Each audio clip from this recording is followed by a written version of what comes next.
The current War Divisions meta is very magic heavy, and the best carries right now are magic damage dealers. So today, we're going to talk about how to survive magic damage. First of all, the importance of faith, using spirit, using magic resistance, using barriers, and then mixing them all together to get the best possible combination.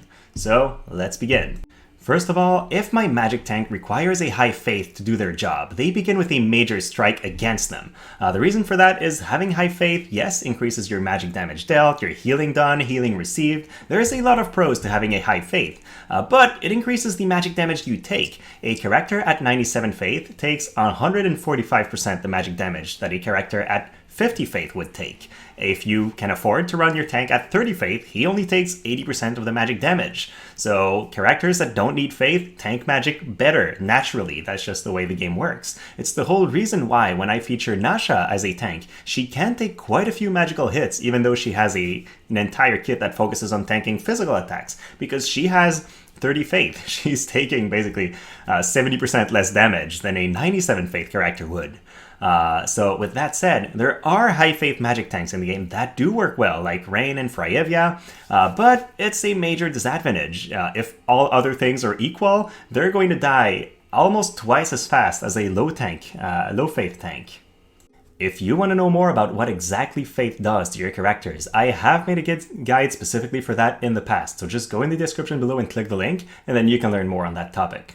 Now, the most reliable way to tank magic attacks, in my opinion, is having a high spirit. What spirit does is it reduces all magic scaled attacks that your character takes by a percentage value equal to how much spirit you have. The main reason why this is very reliable is because it applies not only to magic attack type, but also to slashing attack type, striking attack type, missile attack type. As the game progresses, we get more and more characters that have diversified means of dealing magic scaling damage, and as such, magic resistance remains very good, but is less and less reliable as a matter of tanking magical characters.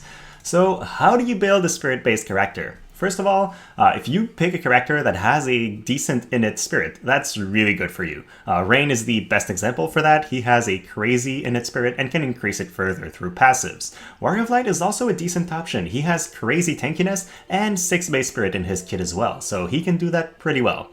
Then you want to add some spirit through your espers. Titan and Fryevia are 2 good options that can give you plus 15 spirit.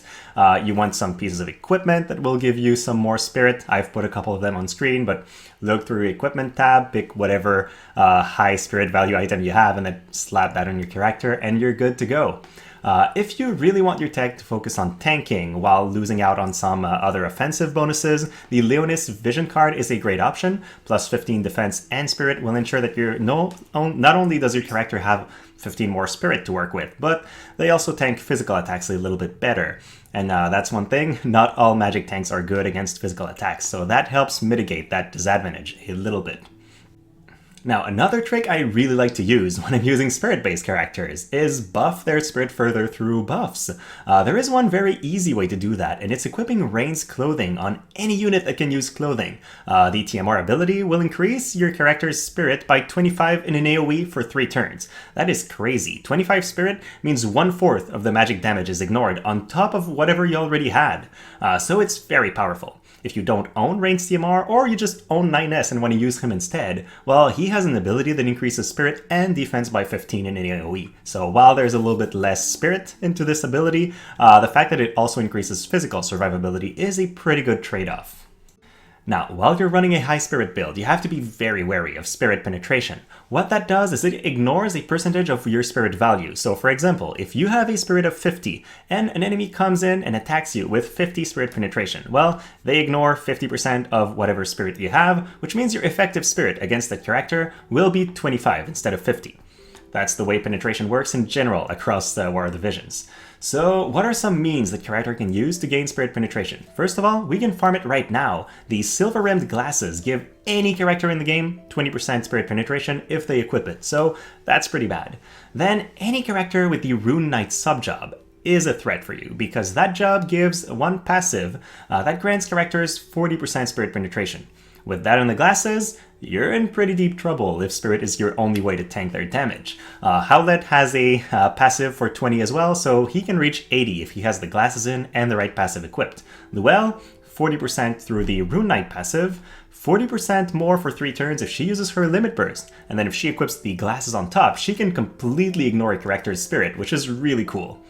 Sakura has one move that can have 50% spirit penetration, Garval's Limit Burst has a 50%, but overall, be mainly wary of Rune Knight subjobs, because if a character has that and you know it, they can potentially ignore half your spirit fairly easily. Then you have to be wary of Spirit Breaks. Spirit Breaks are a little bit different from Spirit Penetration. If you're not a a character with a high spirit, you don't really care about Spirit Penetration. But Spirit Breaks are a threat for everyone because they reduce your spirit by a set amount, and that can actually go in the negatives, increasing the damage the character hitting you does. So you have to be very wary.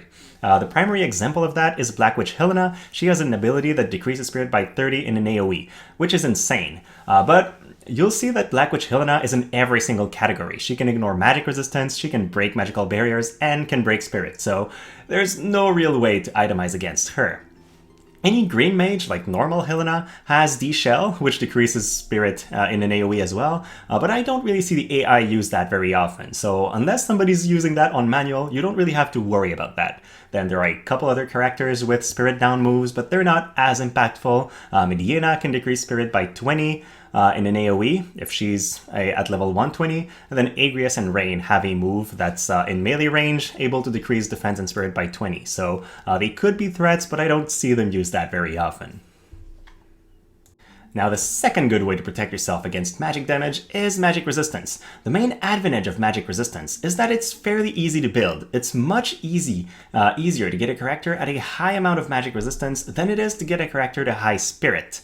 The main reason for that is the Spellblade subjob. Any Spellblade has the Resist Magic ability, which increases the character and characters around its magic resistance by 38% for 3 turns. With that, it's not that hard to get to 100, or at least to 70, 80, and then resist most of the incoming magic damage.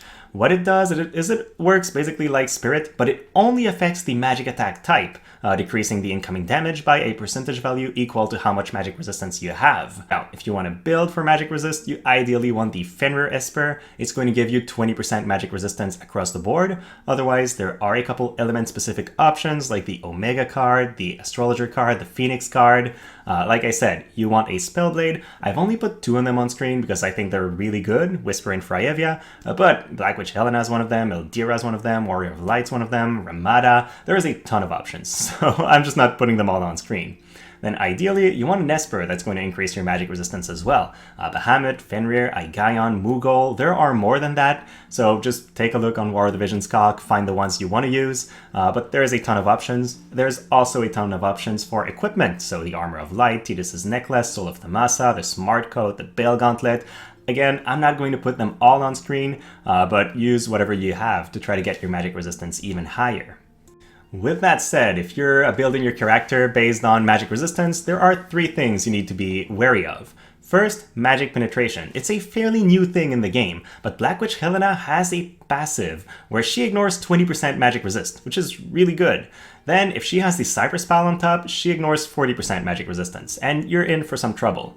Any character with Garval's TMR, you have to be very wary of. The Fury Surge ability can give them 50% magic penetration for 3 turns, which means they're ignoring half your resistances. That's crazy. If the Black Witch Helena has that in a Cyber Spell, she effectively ignores 90% magic resistance for 3 turns, which means you're just dead.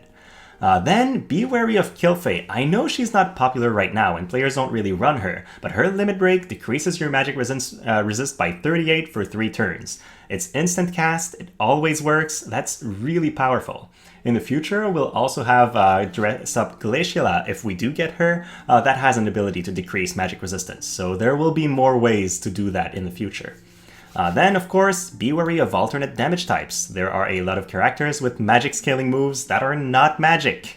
Luel has Lovedew Absorption, which is a striking move, and I've tried Luel against my 120 magic tank Fryevia. I got 2-shot by Lovedew Absorption through 50% magic barrier, so be wary, Luel is a monster when it comes to that. She can also deal with high spirit characters fairly easily, so she's a very reliable magic damage dealer.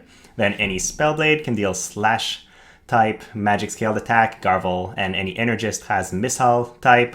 Magic scaling attacks, Rune Knights are scary, so yeah, there are a couple things that you have to be wary of if you're building a magic resistance tank. Now, I don't think barriers are a reliable way to build a tank, but I think when they're added on top of an already tanky character, they make a huge difference.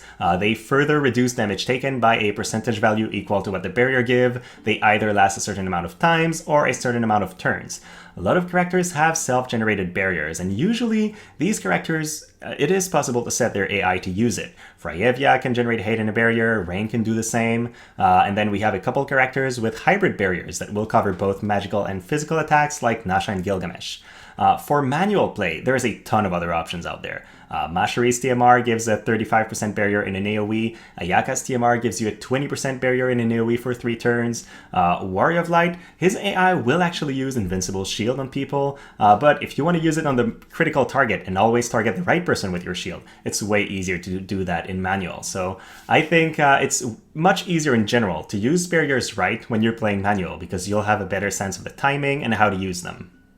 What are some threats to barrier builds? Well, first of all, barrier breaks are a huge issue. Again, Black Witch Helena's right there. She has a move that destroys barriers and then deals damage.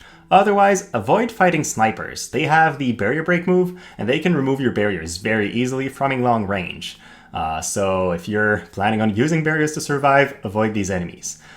Multi-hits can also be an issue. It will be less of an issue if you're using a magic-only barrier, because physical attacks will not break it, and there aren't that many magic moves with multi-hits right now. Most moves are 2-hitters, with the exception of Sakura's Limit Break, which is like 1 character within the pool. So it's hard for these characters to go through your entire barriers in 1 hit. If you have a hybrid barrier, though, and it covers physical, there's a ton of characters that can get rid of your entire barrier in 1 single move. Shadow Lynx and any ninja, 3-hit move. Zazan, 3-hit move. Dual Gunner, 4-hit move.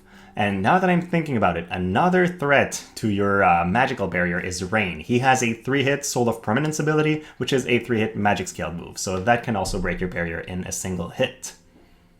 So, at the end of the day, what's the best method to survive against a magical attacker? It really depends on your foes. Lots of characters have a way of dealing damage through Spirit or through Magic Resist, but most characters don't have ways to deal with both, so you can mix and match. The biggest, I would say, threats to any kind of magic tank are Black Witch Helena and Luel, because they are very versatile in their way, the way they can deal damage, so they can go through just about any type of resistance if you give them enough time.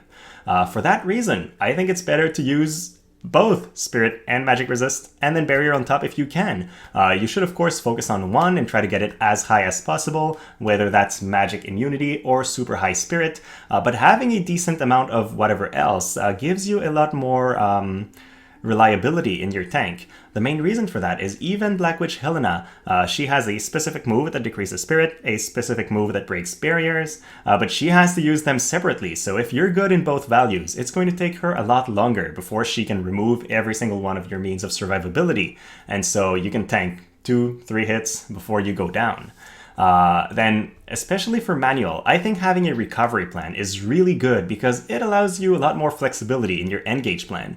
If you're fighting the enemy team and both teams suffer losses, say one character is dead and the remaining characters are half HP, the team that can possibly heal back has a huge edge in this scenario because they can decide to disengage and heal, and then the enemy team is forced to try to catch to them and kill them before they recover. Otherwise, they're going to end up fighting a team of full life HP while they're at half, and they're naturally going to lose. So having a recovery option in your team building allows you to have the initiative at all times, and that's pretty solid.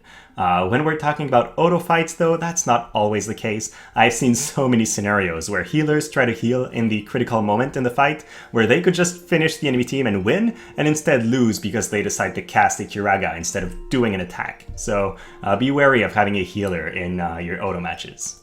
So that was it, guys. Hopefully you found it interesting and learned a thing or two. If you have any questions, don't hesitate to ask. I'll be very happy to reply in the comments. And then as always, thank you so much for watching and have a great rest of your day.